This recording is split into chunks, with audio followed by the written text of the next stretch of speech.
What is up, amigo, amiga? Welcome to my channel. And if you are new here, please hit the subscribe button below for more videos like this. I know, guys. You can see this. I have a pimple, I know. Just don't look at it. We cannot avoid it. I said don't look at it. Come on, guys, don't look at it. Come on, it's just a pimple. Everybody has one.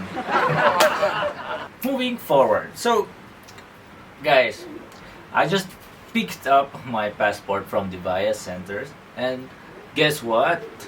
The Italian embassy approved my tourist visa! Yay! Yay!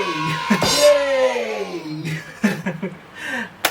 And guys, you know what? You cannot imagine how happy I am because it's my first time applying for the tourist visa, especially in Schengen countries, and it's quite difficult. I read about it, and you know, I got it for just 10 working days. And if you want to apply for Schengen visa, this video is for you. Biro.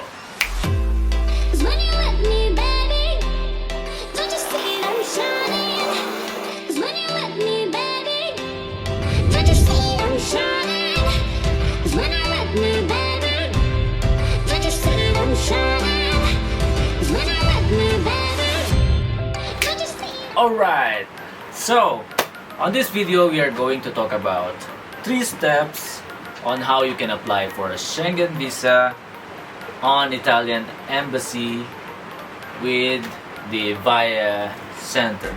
Step number 1. You have to book an appointment to Via Center to submit your applications. There are 2 ways to do it. First, you can call their hotline, or you can just go there and book your appointment. In my case, what I did is I went there directly, and same day like this, they allowed me to submit all the requirements because I already prepared everything beforehand, all my requirements. So they just review my application form, and that's it. They accept it on just like this. So you can do the same like me. Just go there. If there's a lot of people, you can book your appointment, or for sure you can submit your document like me. Step 2. You have to prepare all the necessary documents, obviously, all the requirements they ask to process your visa. So now let's talk about the requirements. Requirements number 1, of course, is a valid passport, and make sure it's not less than 3 months validity of your of the visa expiration. And number two is important because it's the application form, and you need to have 2x2 picture with the white background. Yeah. And you can get the application form in the center, and if you have a mistake, you can just ask another one for a new one and just fill it up again. And number 3, letter of introduction to the embassy. On this letter, you just need to make a cover letter on what purpose you're gonna do in the country, or where you're gonna stay, how long you're gonna stay there, everything.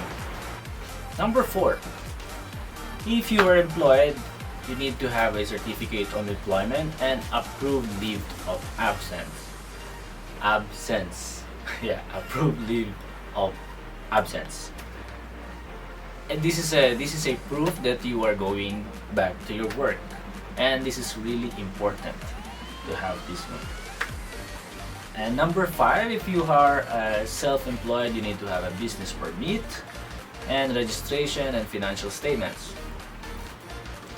Number 6, declaration of annual income, or ITR. On my side, I'm an OFW, so I'm tax-free. I don't need to submit it. And if you are a student, you need to have the certificate of enrollment, and of course the leave of absence. Number 8, proof of economic means. This is your bank certificates, bank statements if you have credit card statements, land titles if you have one, car titles, everything that prove that you can afford to travel. And the one thing, all of these documents that we are discussing right now, you need to have at least a photocopy of each one. And on the passport, if you have the old passports or old visas, you need to photocopy everything. On my side, I have all my old visa photocopied and submitted to them. I submit also my old passports. This is a plus point for you. Number 9, birth certificate or marriage certificate if you have, or certificate of no marriage. You can submit one birth certificate and one marriage certificate, or one birth certificate and one certificate of no marriage if you are single.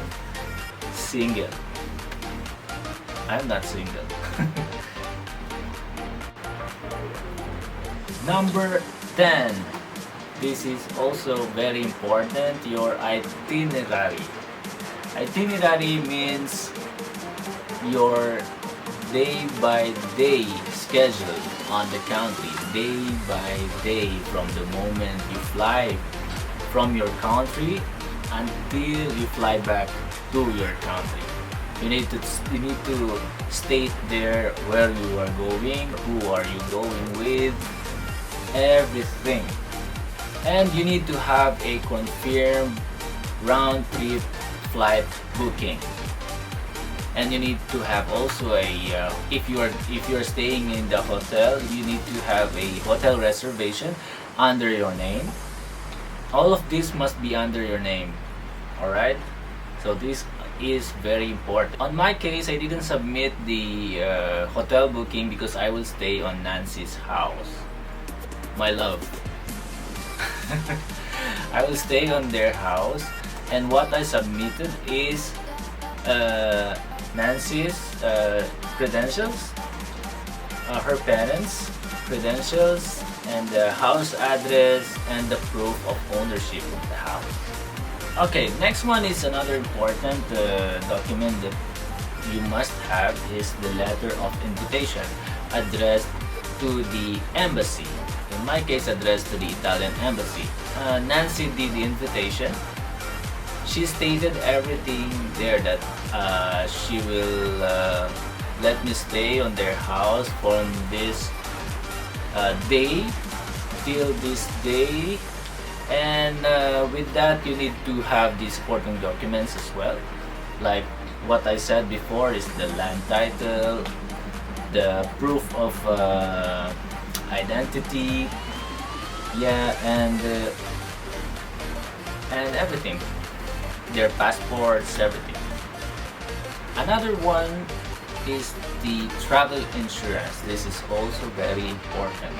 You need to have a travel insurance from the moment you depart from the Philippines until you depart from Italy. Yeah.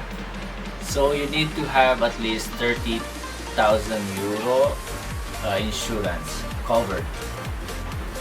Alright.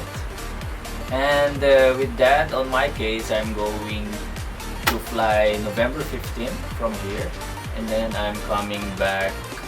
I will arrive back in the Philippines January 3, 2020.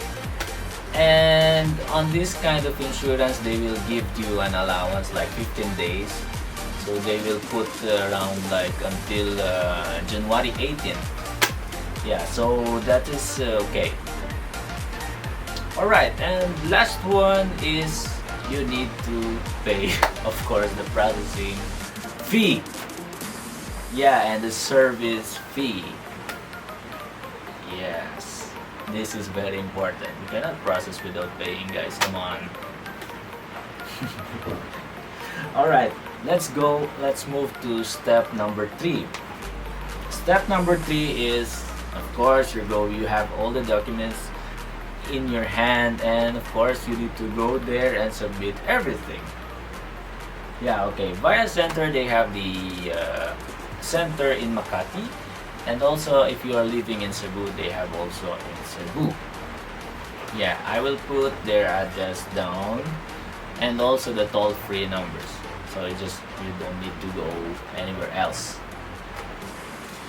Now let's talk about the pros and cons of applying visa to the Via Center. Let's go first to the negative.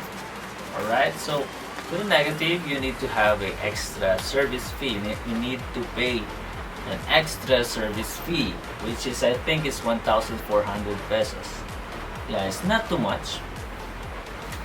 It's not too much, I think. It's okay. Yeah, and with the center, your application is not prioritized, so it takes a little bit longer than they're applying directly to the embassy. But on my case, I told you, I got it only 10, not like this, 10, I want to say 2 weeks, but now I want to say 10 working days. Only, exactly 10 working days. Yeah. And then I read that it takes sometimes 15 days or 1 month, even 1 month with this. I think if you have all the necessary documents complete and easy to understand everything, I think they can process it real fast to the embassy. Alright, and then let's go to the positive side. The positive side, you don't need to wait like 2 months to get an appointment, because if you go directly to the embassy, you need to put the appointment, and then you need to come back after 1 month or 2 months just to process your documents. In the Via Centers, they could take it already. Another positive thing in applying to the Via Center is you can bring your mobile phone. Yeah, everybody have their mobile phone. In the embassy, you cannot bring it there. That's for sure. Yeah, and it's comfortable in the Via Center. Yeah, and most important is, if you made a mistake, you can always go back to it and make a new one, like to the application form, because they will check it right away and they will check all your documents properly. Not unlike in the embassy, you just need to give it the folder directly there. And the staff in Via Center, honestly, they are really nice. They're really easy to understand, and they're polite. And so overall experience, it was a great I processed my visa that fast, only for 10 days, and I'm proud of it. And now I'm happy to book my ticket and finally go to Italy to see my love of my life, Nancy, and then start my vacation in Italy. And it's my first winter there, and celebrate Christmas and New Year with her. So that's it for this video, guys. I hope you learned something. If you have any question, please let me know on the comment down below, and I will answer as fast as I can. Once again, thank you for watching, and if you haven't subscribed yet, please consider subscribing and come along on my journey. And I promise you the next videos will be more amazing and more interesting, because I will be in Italy with Nancy. Yeah, so guys, once again, thank you for watching and have a good day. Ciao!